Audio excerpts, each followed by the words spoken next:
खुलुमबाय नैबे मोनसे रिभार ट्रेनिं प्रजेक्टनि होल्डार प्रोटेक्शन बेयो BTC SOPD 23-24 सयल कनजारभेशननिफ्राय बेखौ मावनाय जादों दिनैहाय बेखौ बेखेवनाय जाबाय बा अलरेडि बेखौहाय मावखानायबो जाबाय नोंथांमोना एसे सिगांनो नुबाय थ' बे खामानिया जोबोद मोजां जादों आरो बे ओनसोलाव जेरैहाय खेथि मावनानै जाग्रा ओनसोल दा बेवहाय बे मोनसे खामानि मावफुंनो हानाया जोबोद मोजां जादों होननानै आं सानदों आरो रायजो राजाबो बेखौहाय गोजोननाय मोनदों आसा खालामदों बेल' नङा आरो गोबां जोंनि बे ओनसोलाव दंबायो बेफोरबो जाहाथे मावफुंजायो आरो मावफुंनायनि लामायाव जोङो नाजालांबाय थादों दा बेनिखायनो आं गोजोननाय मोनदों बेखिनि खामानिखौ आं मावफुंनो मोननायनि थाखाय फैबाय थानाय नैबे बाइ इलेक्शना जानो फैगासिनो नोंथाङा माबायदि बाइ इलेक्शन होननानै बुङोब्लाथ' बहुत इन्टारेस्टिं आरो जोथ' मोजां मोनो जेरैहाय फुटबलखौ गेलेनानै बयबो मोजां मोनो बयबो मोनसे माबा थायो थ' समा फैथों जेब्ला फैयो आरो प्रिपारेसनाथ' पार्टि हिसाबै बयबो थायो जेरै बयहाबो दं बेबायदिनो जोंहाबो मा होनो प्रिपारेसना दङ आरो जों सानो आरो आसा खालामदों बे ओनसोलाव मोजाङैनो भट मोननानै देरहाफिनगोन जिहेतु बियो बाइ इलेक्शन दा बे हिसाबै गोबां मानसियानो दिनै सरकारि फारसे गुस्लायनायखौ नोंथांमोना नुदों आरो बियो समजों लोगोसे दिनै जेनोखि सरकारनि आसनिखौ लानानै आरो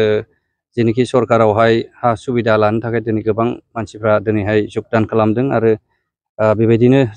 PPL सरकारखौ बेबायदिनो दिदोमै लाखिलांनो थाखाय रायजो राजाफ्रा दिनै ओंखारबोदों आरो बेखौ नायोब्ला मोजां पजिटिभ सेन्सआव आरो पजिटिभ लामायाव दङ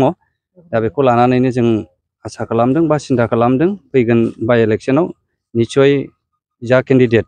बेखौ जों बुंनो दिनैनि दिनावहाय अथराइजबो नङा आरो जेब्ला सम जागोन अब्ला जोङो गासै रायजो राजायानो बा बेवहाय मावफुंनानै बेखौ देरहासार खालामनो हागोन मोनसे समाव नोंथाङा सासे NDP नि सासे दैदेनगिरिमोन नोंथांमोना सान्थि सक्ति खालामखांनायनि उनावबो जोंनि बे चिरां जिल्लायाव सम सम जोंनियाव अस्त्र बोखांनो हानाय जाथाया सोमजिबाय थादों बे समाव दैदेनगिरि जानो बेखौ एक्सुवेलि जों डाइरेक्टलि बेखौ बुंनानै फोजोबनो हाया हयथ' बेवहाय माखासे एन्टि ससियेल एलिमेन्ट्सफोरा बियो जायो अकल बेयावल' नङा दस्रा जायगाफ्रावबो बेबायदि एन्टि ससियेल एलिमेन्ट्स जायफोरा ससाइटि जौगानायखौ मोजां मोना आरो सान्थिखौ मोजां मोना बेबायदि माने साम पार्टस मानसिफोरा माने नेगेटिभिटि माइन्डनि मानसिफोरा बेबायदि दस्रा लामा जे एन्टि ससियेल होननानै बुङोब्ला सिखाव दाखायत बिथांमोना माबा मोनसे सिगि सगा खालामनानै बेफोरबायदि अस्त्रखौहाय जगायनानै लायो होननानै आं सानो दा बेबायदिनो बिथांमोना हयथ' माखासे इन्सिडेन्ट्सफ्रा जोंनि ओनसोलाव जादों जेरैहाय सिखाव दाखायत आरो ड्राग्सफोरनि माबाफ्राबो दिनै बारायदों हयथ' बिथांमोना बेबायदि एन्टि ससियेल एलिमेन्ट्सनि हाबाफारि आरो बेखौनो बिथांमोना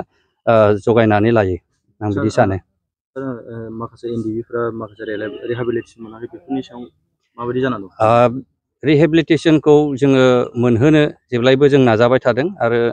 खुब सम्भब जेरैबायदि जोंहा हार्डक'रानो थालांदों गोबां थालांदों बेनि बिसय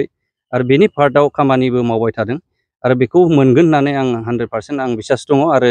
जेनोखि आं गभर्नमेन्ट पार्टआव लानानै खामानि मावदों निस्सय बियो मोनगोन बियो माखासे स्टेट पलिसि बाजेटनि सायाव थाबाय दा बेफोरखौ अभारअल रायलायगासिनो दङ बे सिङावहाय निस्सय बियो फकासाव फैगोन बावैसोनि उनाव आं बेखौहाय बिसास दङ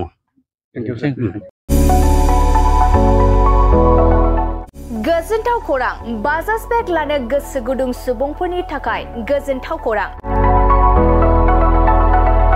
क'क्राझार सोहोराव थानाय दावहारु अट' एजेन्सिया 22 जुलाइनिफ्राय 26 जुलाइसिम मनसुन लन एन्ड एक्सचेन्ज अफारनि खाबुफोर होगासिनो दं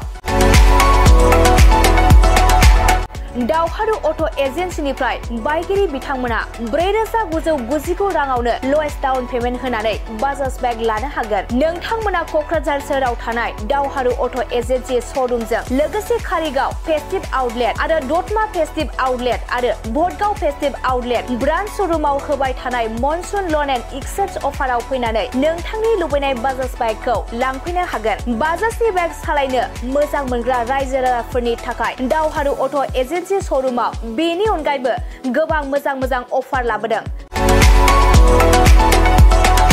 बेफोर अफारफोरानो जाबाय जेरै गंनै helmet free 5 litre petrol free 95% लट फ्रि एजुअर गिफ्ट आरो गासिबो मडेलनि एक्सचेन्ज खाबुआ एभेलेबल जागोन। आरोबाव मोनसे गुबुन मोजां खाबुआ जादों 500 रां होग्रोनानै गोसोबादि बाइकखौ आवग्रिना दोननो हागोन। लोगोसे आबुङै मिथिबावनो थाखाय 6003991187 8822018193 जामबुं नाम्बारनि गेजेरजों खौरां लाहरनो हागोन।